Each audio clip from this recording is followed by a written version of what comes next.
Hello बच्चों, कैसे हैं आप सब। मैं हूं रत्नेश कुमार और जीवीएफ स्कूल के डिजिटल लर्निंग प्लेटफॉर्म पर आपका स्वागत है। आज जो हम शुरू करने जा रहे हैं, आज की जो हमारी क्लास रहेगी, जो लाइव क्लास है, ये रहेगी इंग्लिश से, क्लास 8th इंग्लिश। इसमें जो आपकी पहली किताब है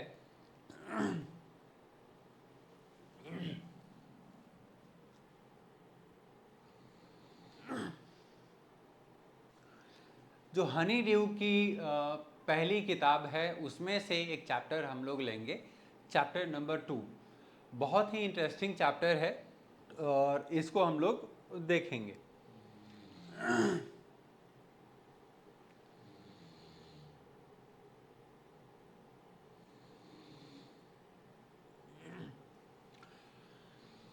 जो पहली बुक है क्लास 8th में, हनी ड्यू।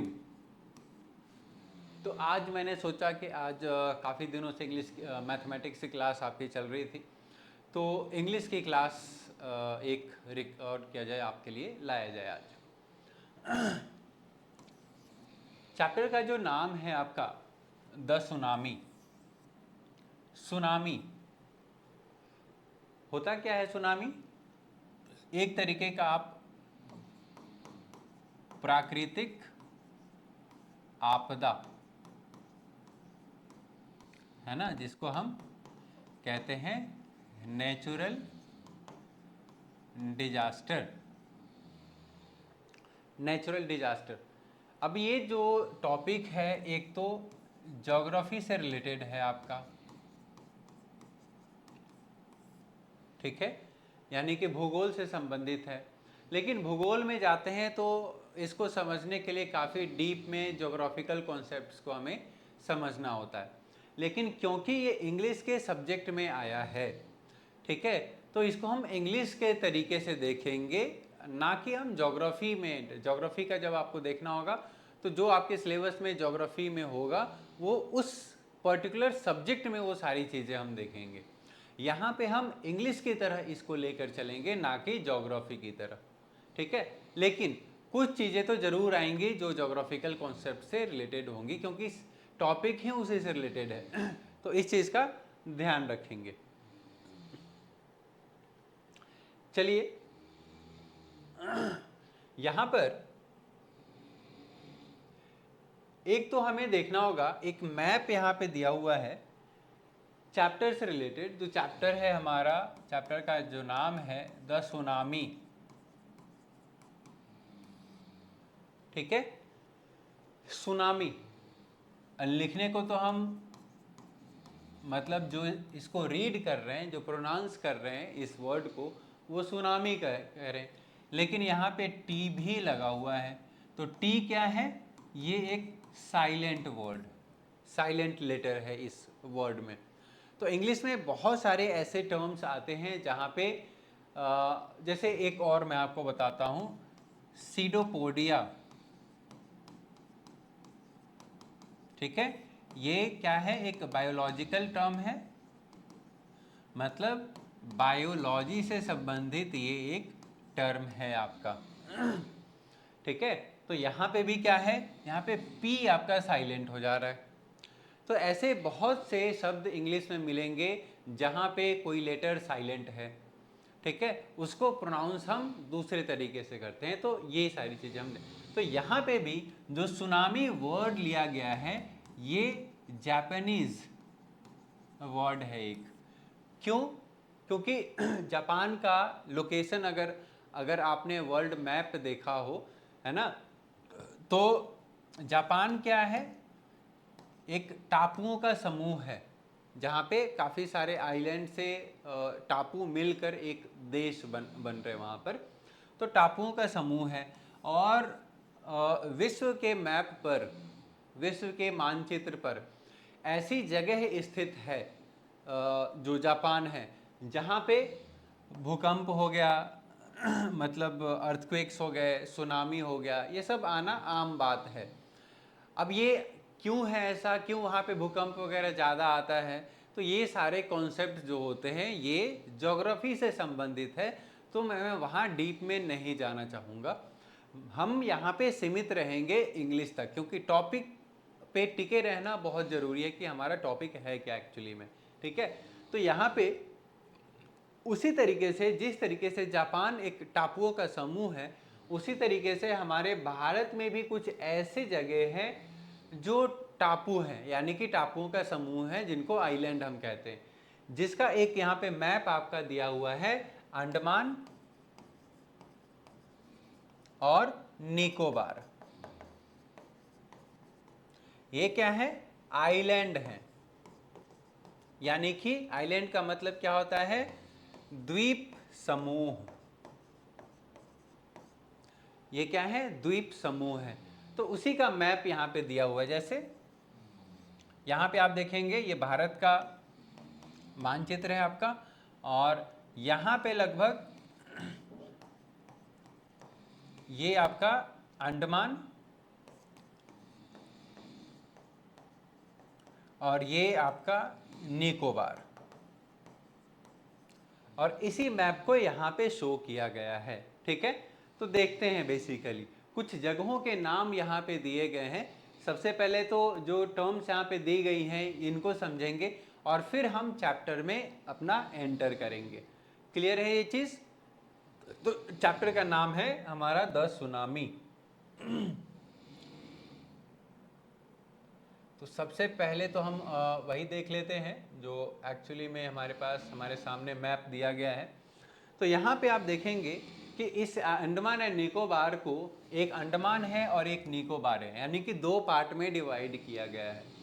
ऊपर वाला ये जो आइलैंड है इसको कहा जा रहा है नॉर्थ, क्योंकि जो दिशा सूचक यंत्र होता है ना, डायरेक्शन जिससे हम इंडिकेट करते हैं इस तरीके से, ये हो जाता है हमारा नॉर्थ, ये हो जाता है हमारा साउथ, ये हो जाता है हमारा ईस्ट, और ये हो जाता है हमारा वेस्ट। ठीक है, तो जब भी हम मैप को स्टडी करते हैं तो डायरेक्शन को कुछ इस तरीके से हम देखते हैं। तो यहाँ पे भी अगर हम इसी तरीके से देखने की कोशिश करें तो ये वाला जो पार्ट है अंडमान का, ये नॉर्दर्न साइड में आ रहा है, यानी कि उत्तर दिशा में आ रहा है, और नीचे वाला आपका जो है वो दक्षिण।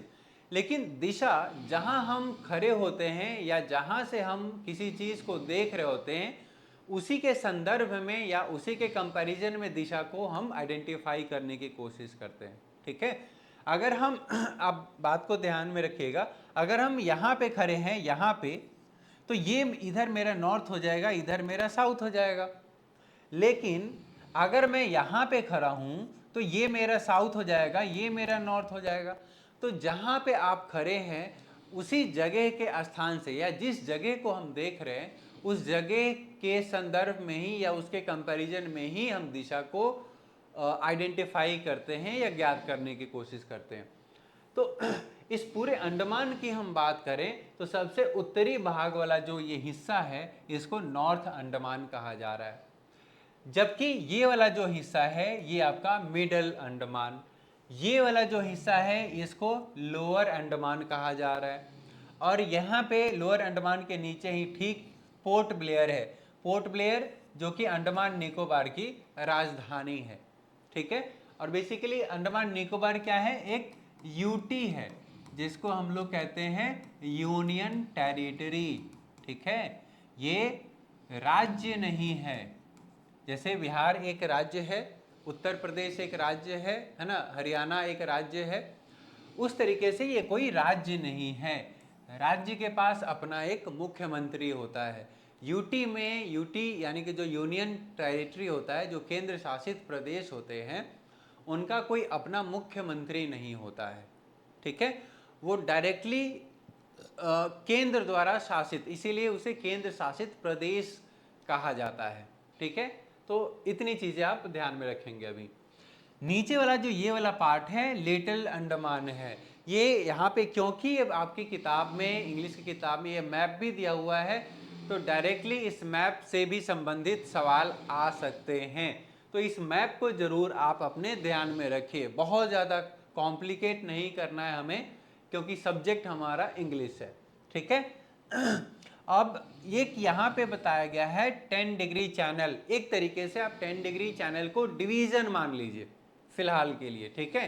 कि क्या करता है, ये 10 डिग्री चैनल जो है ये अंडमान और निकोबार को विभाजित करता है, इन दोनों के बीच से होकर गुजरता है।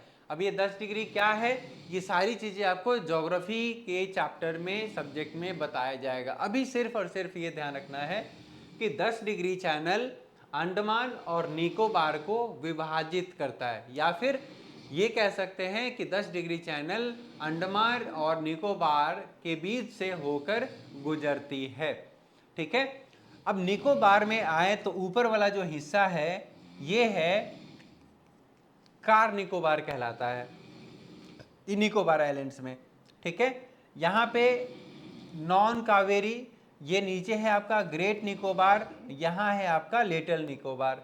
तो मोटा मोटी आपको बस ध्यान रखना है, बाकी इसमें भी बहुत सारे और छोटे छोटे डिविजन्स हैं, यहाँ तक कि ऐसे बहुत सारे आइलैंड्स हैं जो स्वराज द्वीप है ना, सुभाष चंद्र बोस के नाम पे नाम रखे गए हैं।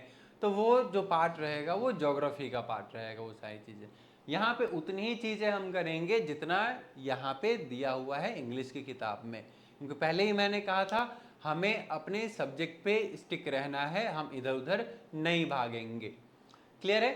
तो यहाँ पे कछहौल इज एन आइलैंड, एक द्वीप समूह है कछहौल, जो कि यहाँ पे है। अब ये पूछा जा सकता है कि कछहौल है कहाँ, तो कछहौल है निकोबार द्वीप समूह में। It is a part of Andaman group of islands, ठीक है, अंडमान और निकोबार का ये पार्ट है। तीसरा है Nancowry is an island in the Nicobar group. Katchal and non Kaveri are more than 100 miles apart, एक दूसरे से लगभग 100 किलोमीटर दूर है कछहौल और ये निकोबार। चलिए पांचवा है हमारा the Andaman and Nicobar islands are to the west of India. Andaman और निकोबार आइलैंड्स इंडिया के वेस्ट में हैं, ये कहा जा रहा है। अब थोड़ा सा ध्यान देने वाली बात क्या है कि ये एक डिस्प्यूट है यहाँ पर कि ये वेस्ट में कह रहे हैं, जबकि कंप्लीटली अंडमान और निकोबार वेस्ट में नहीं है।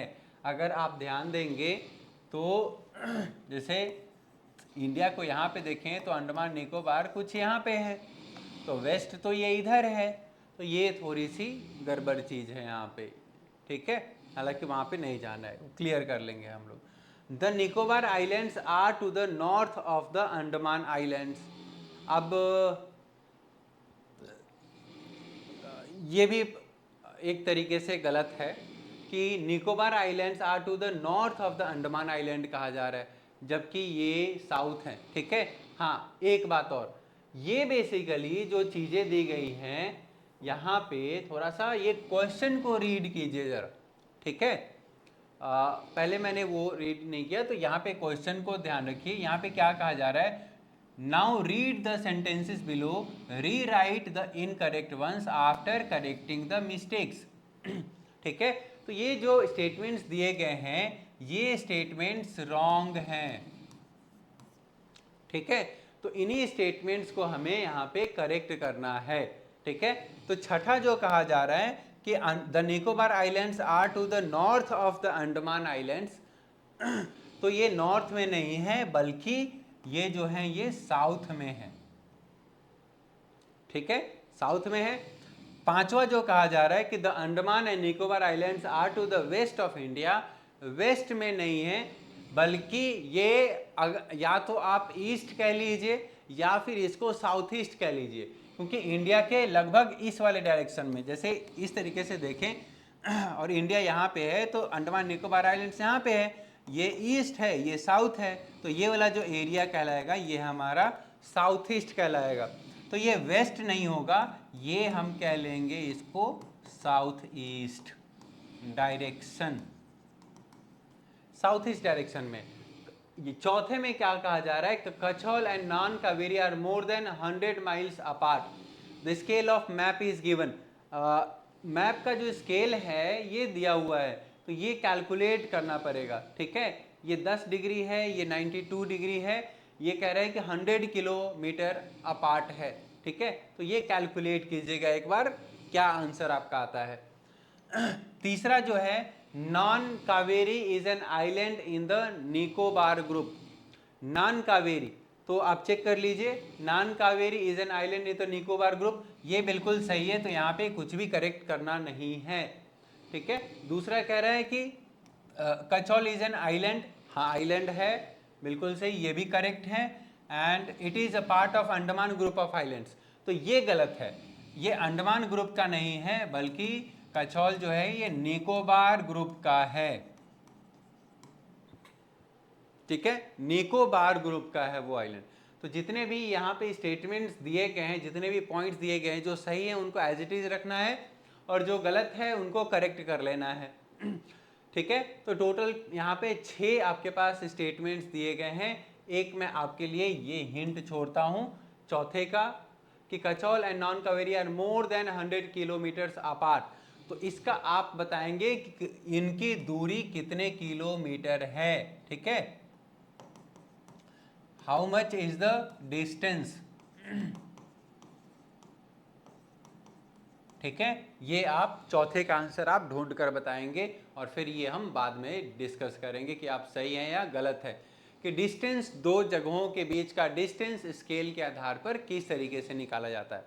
लेकिन ये पूरी तरीके से ज्योग्राफी का ही पार्ट है, लेकिन कोशिश जरूर कीजिएगा अगर आपका ज्योग्राफी का हो गया है तो। यहाँ पे हम आगे चलते हैं जरा, यहाँ पे अगर आप देखेंगे तो ये एक जो दृश्य है, ये जो यहाँ पे सीन दिया गया है, जो दृश्य है, ये एक सुनामी का है, ठीक है।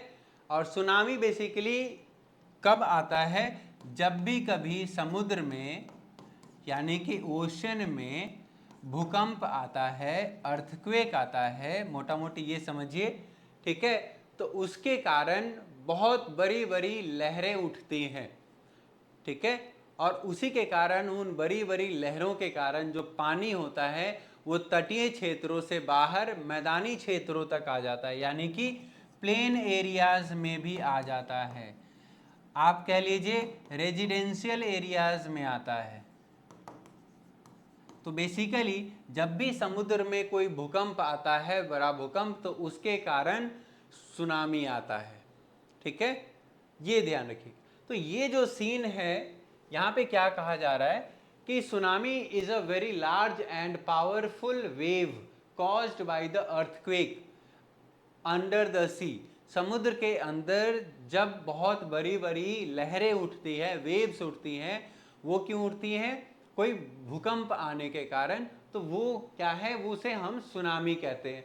और ये जो दृश्य यहाँ पे दिखाया गया है, ये इंडियन ओशन में जो सुनामी आया था 26 दिसंबर 2004 को, उस समय का ये दृश्य दिखाया गया है।